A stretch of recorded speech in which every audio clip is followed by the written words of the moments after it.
বাংলাদেশ থেকে ইলিয়াসকে আপনারা তাড়িয়ে দিয়েছেন, বাংলাদেশ থেকে পিনাকিকে আপনারা তাড়িয়ে দিয়েছেন, বাংলাদেশ থেকে খালেদ মহিউদ্দিনকে তাড়িয়ে দিয়েছেন, বাংলাদেশ থেকে আমার দেশ পত্রিকার মাহমুদুর রহমানকে আপনারা তাড়িয়ে দিয়েছিলেন, বাংলাদেশ থেকে আপনারা কনক সারওয়ারকে তাড়িয়ে দিয়েছিলেন।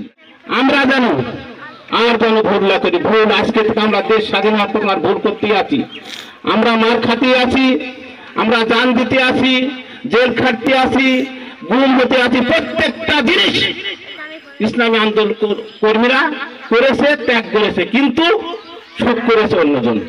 আমরা এই জিনিসটা আমরা চাচ্ছি না, কিন্তু আমরা এইটা চাচ্ছি না।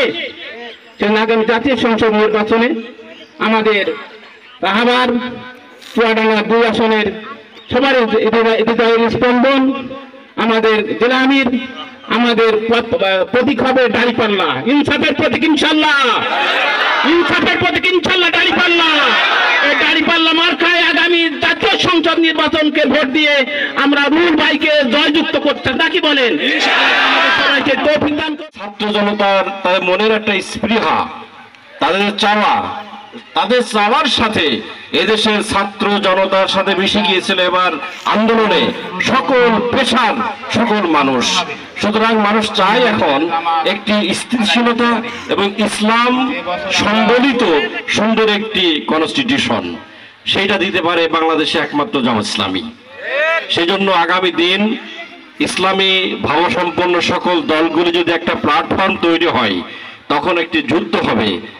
এটা হবে বদরের যুদ্ধ, এবং সেই যুদ্ধে মুশরিকদের পক্ষে কারা আর মুসলমানদের পক্ষে কারা, এমন একটি সুন্দর প্ল্যাটফর্ম যখন তৈরি হবে, আপনারা এখানে যারা আছেন প্রত্যেকেই বদরি সাহাবী হিসাবে, বিশ্বনবী সাল্লাল্লাহু আলাইহি ওয়াসাল্লাম আদর্শ সৈনিক হিসাবে আপনাদের উপরে অনেক দায়িত্ব চলে আসবে। আর সেই দায়িত্বটা হলো আপনার পাড়া গায়ে, আপনার প্রথমত ফ্যামিলি, তারপর প্রতিবেশী, গ্রামবাসী, এবং আপনার যোগ্যতা অনুযায়ী তো দূর পর্যন্ত আপনার পদচারণ থাকে। প্রত্যেকটি জায়গায় একটি কথা, বাংলাদেশে যে একটি সুবর্ণ সুযোগ তৈরি হয়েছে, এই সুযোগটি 100 বছরেও এমন একটি অনুকূল পরিবেশ তৈরি হওয়ার কথা ছিল না, কিন্তু আল্লাহ তাআলা আবাবিলের মাধ্যমে আমাদের সামনে পরিবেশ তৈরি করে দিয়েছেন। হয়তোবা হাসরের ময়দানে এখান থেকেও প্রশ্ন থাকতে পারে, সুন্দর একটা পরিবেশ তৈরি করে দিয়েছিলাম, ইসলামী খেলাফত প্রতিষ্ঠার জন্য তুই কাজ করেছিলি কিনা। সেজন্য আজকে আমাদের নেতৃবৃন্দ এসেছেন, গুরুত্বপূর্ণ কথা বলবেন।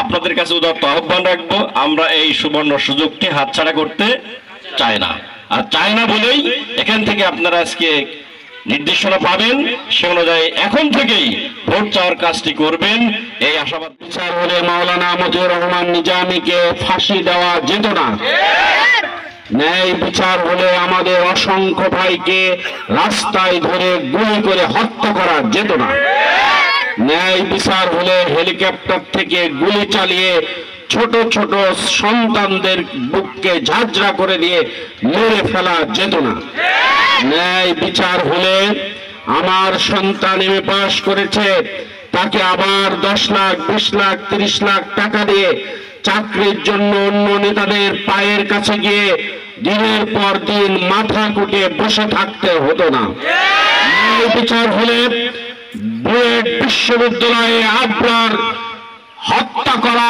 সম্ভব ছিল না, ন্যায় বিচার হলে বিশ্বজিৎকে শিবির বলে প্রকাশ্যে জীবনকে কুপিয়ে কুপিয়ে হত্যা করা যেত না, ন্যায় বিচার যদি প্রতিষ্ঠা থাকতো, তাহলে বিশ্ববিদ্যালয় থেকে পড়ে আসার পর বিনা চাকরিতে বিশ্ববিদ্যালয় ক্যাম্পাসে চা বিক্রি করার মতো ইতিহাস তৈরি হতো না, ন্যায় বিচার যদি থাকতো, তাহলে একসাথে বাংলাদেশের দুটো সরকার চলতো না, একটা সরকার ফ্যাসিস্ট শেখ হাসিনার, আর একটা সরকার ডাক্তার এইচ ইমরানের, শাহবাগের সরকার।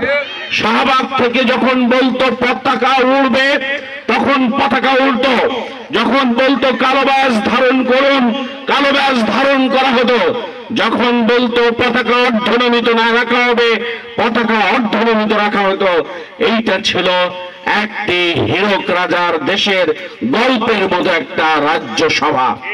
সম্মানিত ভাইরা, যাকে ইচ্ছা বাড়ি থেকে ধরে নিয়ে গিয়ে ডিটেনশন দেওয়া যেত, যাকে ইচ্ছা বাংলা বাড়ি থেকে ধরে নিয়ে গিয়ে অস্ত্র দিয়ে মামলা দেওয়া যেত, বোম দিয়ে।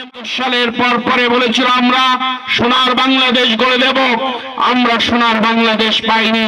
তারাই বলেছে আমরা নাকি চোরের খনি পেয়েছি। আমরা কেউ নতুন বাংলা গড়তে চেয়েছিল, নতুন বাংলা আমরা পাইনি। কেউ সবুজ বাংলা গড়ে দিতে চেয়েছিল, আমরা সে সবুজ বাংলা পাইনি। কেউ ডিজিটাল বাংলা গড়ে দিতে চেয়েছিল, আমরা সে ডিজিটাল বাংলাও পাইনি। বরং ডিজিটাল আইন করে আমাদেরকে বিভিন্ন নেতৃবৃন্দকে আপনারা ফাঁসিয়েছেন।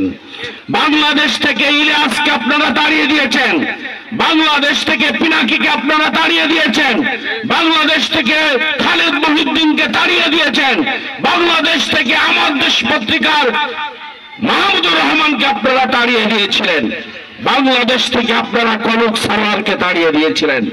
সম্মানিত ভাইরা, সবাইকে তাড়িয়ে দিয়ে ভেবেছিলেন রাষ্ট্র ক্ষমতায় থাকবেন। আপনার এই রাষ্ট্র ক্ষমতায় থাকার কারণে একসাথে 2000 মানুষকে আপনি হত্যা করেছেন, একটু আপনার বুক কাঁপেনি। বরং আপনি ইন্ডিয়াকে বলেছেন আমার দেশের যে বিদ্রোহ হচ্ছে এই বিদ্রোহ দমানোর জন্য আপনি সোলজার পাঠান, এই সৈনিকরা এসে বাংলার মানুষের বুকে গুলি চালিয়ে তাদেরকে নিবৃত করে দিক। সম্মানিত ভাইরা, সেই দিন যদি ইন্ডিয়া আপনার কথাই সায় দিত তাহলে বাংলাদেশের ইতিহাস আবার অন্যরকম হয়ে যেত, বাংলাদেশের ইতিহাস নতুন করে তৈরি হতো। কিন্তু আল্লাহর রহমত, আপনার ষোলকলা পূর্ণ হয়ে যাওয়ার কারণে বাংলাদেশ থেকে আপনি বিদায় নিয়েছেন। আমরা বাংলাদেশ আওয়ামী লীগের সব আওয়ামী লীগের বিরোধিতা করে কোনো কথা বলতে চাইনি, কিন্তু আমরা বলতে চাই ওই 330 জনের বিরুদ্ধে যারা বাংলাদেশের অর্থটাকে বাংলার বাইরে দেশের বাইরে পাচার করে দিয়েছে তাদের বিরুদ্ধে আমরা কথা বলতে চাই। যারা বেগমপাড়ায় বাড়ি তৈরি করেছে তাদের বিরুদ্ধে আমরা কথা বলতে চাই। যারা আমাদের উপার্জিত অর্থকে বাংলার জমিন থেকে পাচার করে দিয়ে তাদের বিলাসবহুল জীবনযাপন করার সুযোগ পেয়েছে, একটা দুইটা নয় শত শত বাড়ি কিনেছেন, তাদের বিরুদ্ধে আমরা কথা বলতে চাই। আমরা সব সময় বলি আমরা নির্বাচন চাই, নির্বাচনের মাধ্যমে গণতন্ত্র ফিরে আসুক, গণতান্ত্রিক সরকার ফিরে আসুক, কিন্তু তার আগে আমার দেশের জেলে মুজির, রিকশাওয়ালা, ভ্যানওয়ালা, শিক্ষক, চাকরিজীবী, ব্যবসায়িক যাদের অর্থ পার্ক হয়ে গেছে সেই অর্থ আমার দেশে আবার ফিরিয়ে আনতে হবে। বাংলাদেশটাকে যারা তলাবিহীন ঝুড়িতে রূপান্তরিত করেছে তাদের বিচার বাংলার জমিনে করতে হবে। যেই মধ্য বুক পেতে দিয়েছিল, আবু সাইদ মুখ পেতে দিয়েছিল, বুক পেতে দিয়েছিল, তাদের বুক থেকে যারা রক্ত ঝরিয়েছে, তাদের যারা শহীদ করেছে তাদের বিচার করতেই হবে। বিচার করুন, বিচারের পর নির্বাচন করুন, নির্বাচন পর গণতান্ত্রিক সরকারের হাতে ক্ষমতা দিন, আমরা এটা মেনে নেব ইনশাআল্লাহ।